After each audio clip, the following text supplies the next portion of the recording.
Coming up, a vigil is held as Louisville continues to mourn after a mass shooting. Dedicated to Eastern and Southern Kentucky, this is WYMT Mountain News at 11. Good evening, I'm Steve Hensley. A vigil was held tonight in Louisville for the victims of Monday's mass shooting. 5 people were killed and 8 others hurt. CBS's Roxana Saberi is in Louisville with more on the vigil. It's in your name that we do pray, and everyone say together, amen. The Louisville community came together to collectively mourn the workplace shooting at a downtown bank Monday morning. These are irreplaceable Kentuckians taken far too soon by a senseless act of violence that is certainly making me feel heartbroken, and I think all of us torn. Oh my God, I just watched it. The horror of the shooting was captured in 911 calls. One woman saw the gunman open fire on a board meeting while on a video call. This video is still going. Oh my God, I can't see anything now except for the ground. Another woman called while hiding inside the bank. 8 or 9 people have been shot. I'm in a closet hiding. Is that shots fired? Yes, it is. Stay quiet. Just stay quiet. The 25-year-old gunman was killed in a shootout with police officers. 2 people are still hospitalized, including rookie officer Nicholas Wilt, who was shot in the head. Roxana Saberi, CBS News, Louisville, Kentucky. The 911 calls included one from the suspect's mother, who said her son had a gun and may be heading to the bank where he worked. 2 patients are still being treated for their injuries. That includes Officer Nicholas Wilt, who remains in critical condition after being shot in the head. Today we heard again from Chief Medical Officer Dr. Jason Smith about the hospital's response to Monday's shooting. Dr. Smith detailed the trauma the hospital responded to as 8 victims were treated. He said in his 15 years as a trauma surgeon, he's seen gun violence become worse, calling it, quote, staggering. I'm not a policymaker, I'm a doctor, but people need to understand what happens when something like this impacts a community. You need to understand what it's like to have to tell someone that they're not coming home. You know, if we don't start speaking out about what we're seeing, there's no other way to let the public know what is happening within the trauma centers and the emergency departments around this country. Dr. Smith became emotional talking about the need for change and calling on policymakers to address the rise in gun violence. He says he heard from colleagues who he says praised his words about a problem that is affecting cities across the country. Today, Governor Andy Beshear sat down with CNN and talked about losing his best friend, one of his best friends, Tommy Elliott, in the shooting. He says he was notified almost immediately on Monday and went straight to Louisville. Beshear says Old National Bank, where the shooting happened, is the bank he uses, and he once had a campaign office in the building. He says Tommy Elliott was a close personal friend, and he was the one who made the tough call to Elliott's wife to tell her he had been killed. I've been governor during this pandemic.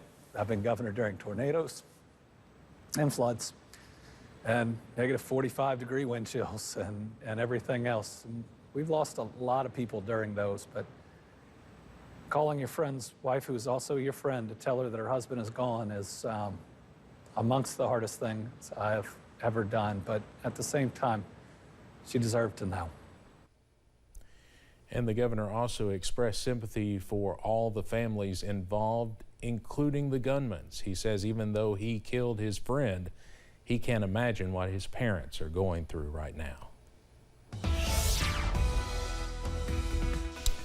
Quiet night weather-wise all throughout the region. Clear skies continue tonight, and I think we've got one more dry day on the way before showers return to the forecast. Here's the view outside our studios now from WYMT here in Hazard. 63 the current temperature. Over in Pikeville, city lights are on. Everything quiet weather-wise.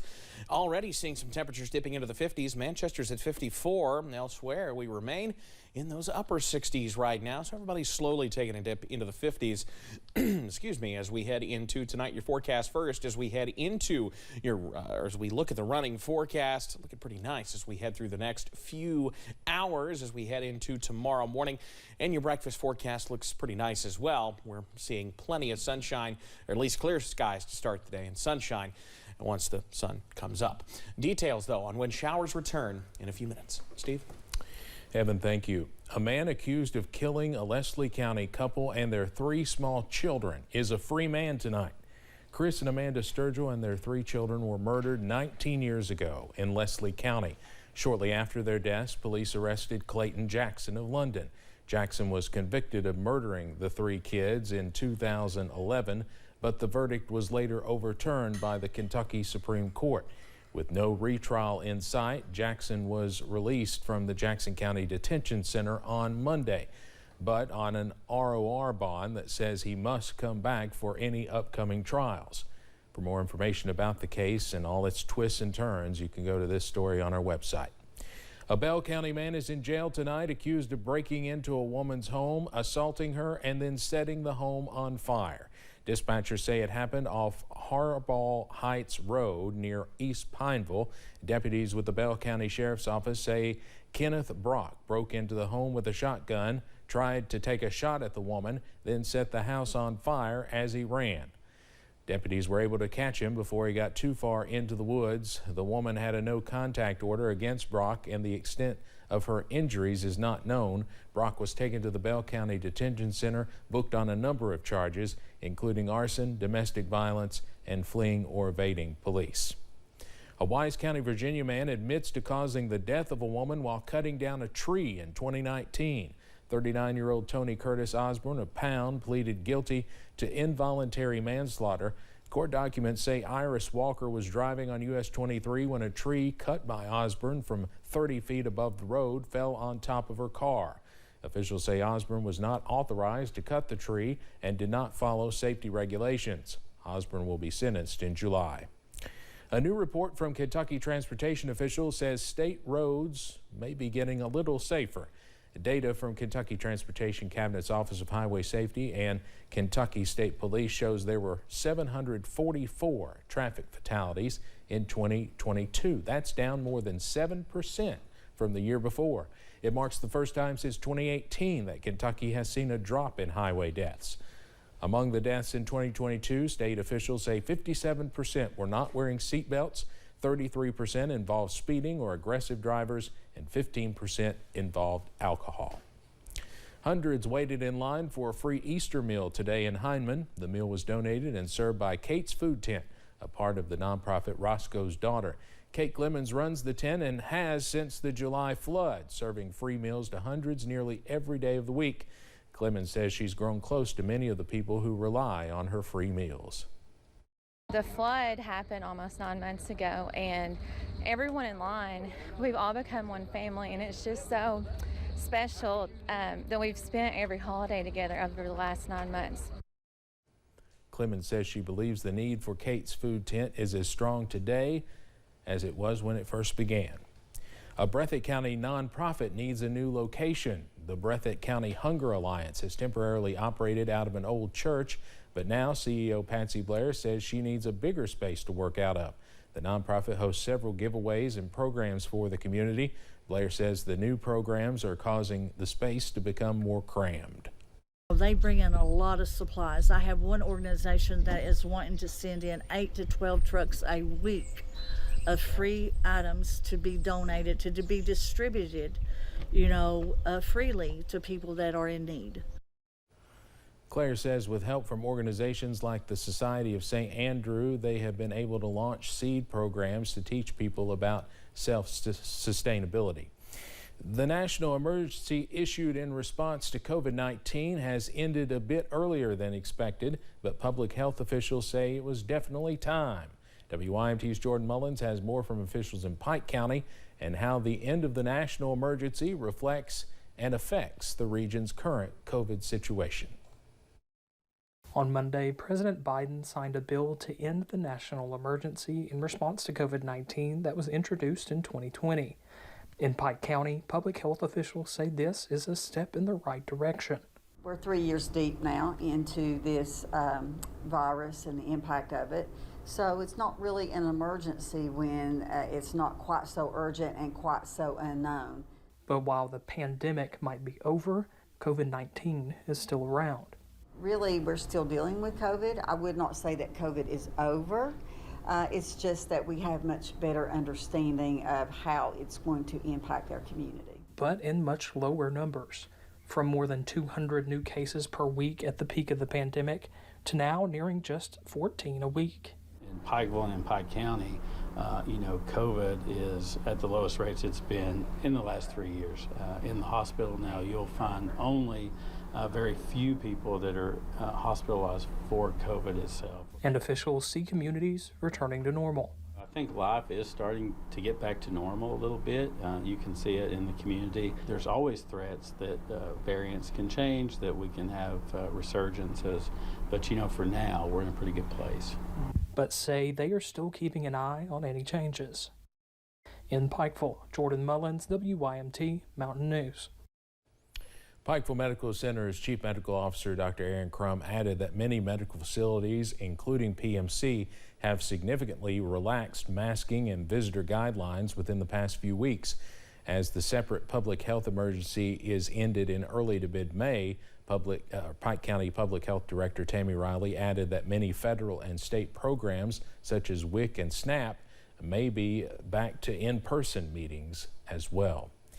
The Centers for Disease Control and Prevention's most recent report says the number of sexually transmitted infections went up by 7% in 2021 compared to 2020 numbers.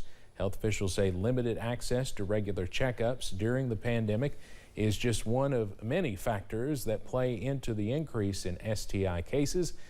The high inflation that came afterwards is another. The CDC says more than 2.5 million cases of chlamydia, gonorrhea, and syphilis were reported in 2021.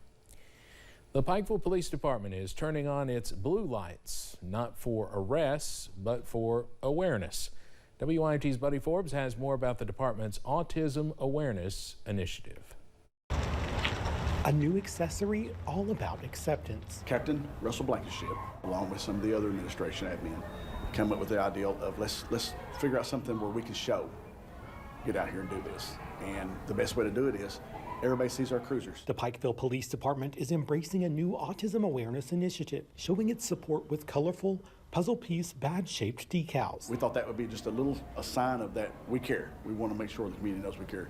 Especially when it comes to autism, we want to make sure these individuals are represented. But the decal is not the only detail. The department has also worked with the Appalachian Valley Autism Center to create community pamphlets and emergency response placards for homes where someone with autism could be present. And it just helps us, and it helps us know how to handle a situation.